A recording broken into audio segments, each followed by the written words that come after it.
Hey guys, we're back here with episode 17 of starting to read the Bible all the way through this year, and I'm so excited for this. And throughout this year, we'll have bonus videos as well on scripture and diving more in. But last week we talked about how sin entered the world, and today we're going to learn how bad it got and what God is going to do. We are going to cover chapters 6 through 34. And hopefully we can dive into this and then we'll go into more next week. This is episode 17 of Let's Have a God Moment. I want to dance like David. I want a faith like Paul. I want to sing like Silas, tearing down the prison walls. I want to face that fire. It won't burn me though. Welcome back to Let's Have a God Moment. So like I said last week, if you read 4 chapters a day, you will have read the entire Bible in 1 year. So each week we're going to recap them. So this is just a whole Bible recap. So today we're talking about chapter 6 through chapter 34. And starting in chapter 6, we see man's wickedness and God's disappointment in his people.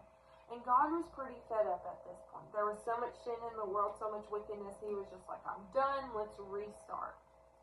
But one man found grace in the eyes of God. And I'm pointing out verse 13 in chapter 6, and it says, And God said unto Noah, The end of all flesh is come before me, for the earth is filled with violence through them, and behold, I will destroy them with the earth.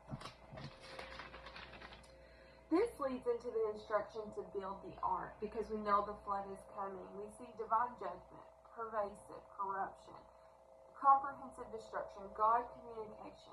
And he found favor with Noah. So he picks Noah out of everybody because Noah is fully on God and not of the world. And with the promise of a covenant, Noah done all that God had commanded him. He built the ark like God told him to. So now they're entering the ark. At this point, people think Noah's crazy because it had not rained for so many years. So Noah still loaded him, his family, and the animals God had commanded him to, which was 2 of each kind, male and female. The flood happened and it finally rained. It rained for 40 days and 40 nights. And then one good point here is when it started to rain and Noah brought everything into the ark he was supposed to, God shut him in. Noah did not shut the door, God shut him in. And I put that into our life today. God gives us so many chances to renew ourselves with him. But when that judgment day comes, that door is shut. God shuts it. Not us, but God. And at this point, the waters are coming down, the waters prevail, all things were covered, all flesh had died at this point. God was not playing around.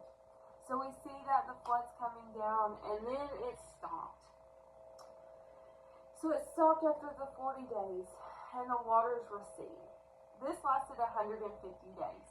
And the ark rested upon Ararat? I'm not good with words like this, so bear with me. And after that, the waters continued to recede. We do know that God instructed Noah to send out birds to make sure there was vegetation, so he sent out a raven and a dove. Now, the raven didn't bring anything back, but the dove did. The dove brought back an olive branch. This was to make sure all was well. Then God commanded Noah to leave the ark. God was the one to tell Noah to leave the ark. Noah did not leave the ark himself on his own. And at this point, Noah was so thankful to God that he made a sacrifice in God's promise. He brought the offering to God, and God made sure to tell him nothing was to cease. Night or day was still the same. Cold and heat, summer and winter, seed time and harvest was still the same at this point. God blesses Noah and his family and tells him to be fruitful and multiply. And then God makes a covenant with Noah. Nothing will be cut off anymore by the water of the flood. So he makes that promise to never flood the earth again. He sets that token and symbol in the sky, and we all know that is the rainbow.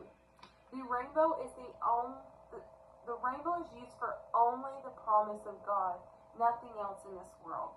The rainbow is connected to God, nothing else. Then we read along that Noah became drunk. And then Canaan, which was a descendant of Noah, was to be cursed, and he was to be his servant. Now in chapter 10, it's just the descendants of Noah. So we just kind of skip over that. We read it, but I'm not going into each name because there is a lot. And then we move to the Tower of Babel. Now everyone spoke the same language at this point. Nothing different between them. Everyone was the same. They began to build this tower. Situations occurred and stuff was brought out.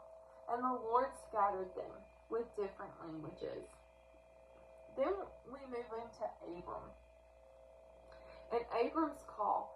Abram was told to leave his country. That is what God told him to do. So when God tells you to pack up, you pack up and go. And it was to make him great nations. Abram enters into Canaan and sets up between Bethel and Haran. And then we have Abram's deception. He left Bethel and went into Egypt because of a famine. And when they got there, he told Sarah, his wife, "You're going to be my sister, because if they found out, they would kill me."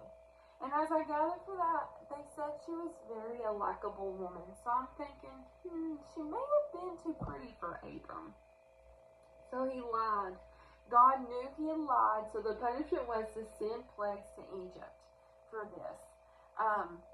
But the Pharaoh found out of this lie, and that Sarah was actually Abram's wife, so he sent him away.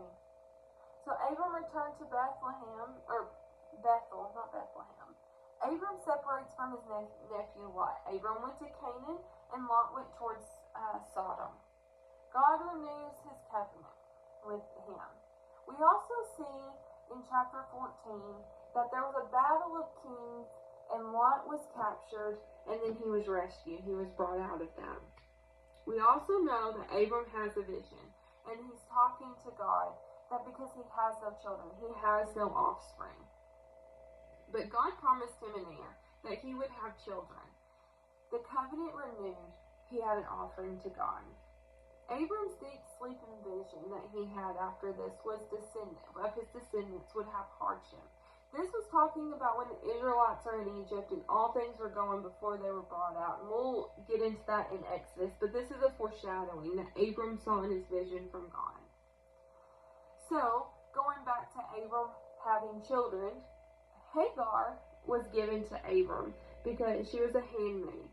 Because Sarah bared no children for Abram at this point. Hagar and the angel of the Lord, she was with child. And they named him Ishmael.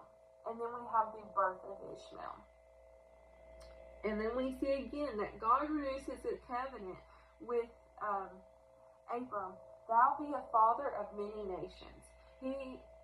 So he renewed that and told him, hey, you're going to have a bunch of offsprings, bunch of descendants throughout. You will be a father of many nations. So then Abram's name is changed from Abram to Abraham, which means father of many nations. And then he changed his wife's name Sarah to Sarah. So now we have Abraham and Sarah as well. And Sarah was finally promised a son, and we see the fate of Sodom and Gomorrah here. So we know Sodom and Gomorrah is a very bad, sinful place. Then we see the fleeing of Sodom and Gomorrah and the destruction. We know that God destroyed them, and he told them not to look back, and we know that Lot's wife looked back because she longed for that place, and she turned into a pillar of salt. Just like with us in today, God doesn't want us to look back on our past. We can talk about it because it's part of our testimony, but not to look back longing for it. And that was just seen in Sodom and Gomorrah here when they were leaving, that Lot's wife turned back because she wanted that life. And then after that, we see the birth of Isaac. And we see that Hagar, the handmaid that bare his son Ishmael, was cast out. So Isaac was born here, and then we know later on that God told Abraham to sacrifice Isaac, to load him up, take him on the mountainside, and sacrifice him. But then when he got down to it and was about to, there was a substitution, a lamb or a ram stuck in some bush. And we know that here, that we look at that and then we think about how Jesus came and sacrificed his life for us so that we did not have to. So Jesus is the Lamb. So after this, Isaac is found. He's with his father, and then Isaac has sons of his own. And we see the deception here. We have Jacob and Esau. And most of us have heard this Jacob and Esau story, that Jacob was kind of jealous that his mother told him to act as if he was Esau and take the birthright. Jacob left. He found wife of Rebecca. He loved Rebecca, but then Leah came in, or Rachel. Jacob loved Rachel. He worked for Rachel. His dad wanted Rachel, and then when it came down to it, the dad swapped for Leah. And then eventually Rachel came in as well. So after all this time, he's married, he has kids. But Esau comes back into the picture, and Jacob is feared for his life because of what he done for Esau. What he done to Esau. But they are reunited. Esau forgives him. They are loving. They are brothers. Everything happened for a reason. It was in God's plan. But Jacob and Esau are reunited, and the love they have for brothers overtakes the past of the deception that Jacob had caused for Isaac. Then we move into chapter 34, and I see this as a brothers protecting their sister here.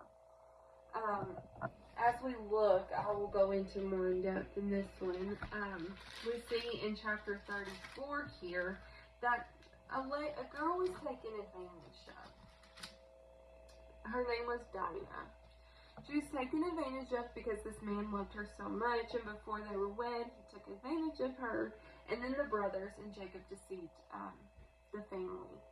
And they said, yes, you can have her, and then they come and they slew them all. I know that was a lot. That was a whole Bible recap here for chapter 6 through 34.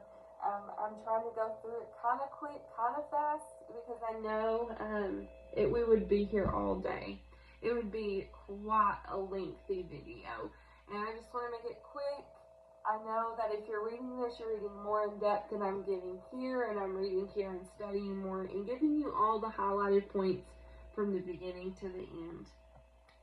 I'm so thankful I get to do this. This allows me as well to get more in depth into the Bible and learn more of God's Word here. But I'm so thankful that I can do it with you on this journey. You guys are my biggest supporter. I'm so thankful for this opportunity that God has given me, and I cannot wait to see what the rest of 2026 holds. I love you guys, and I will see you next Friday.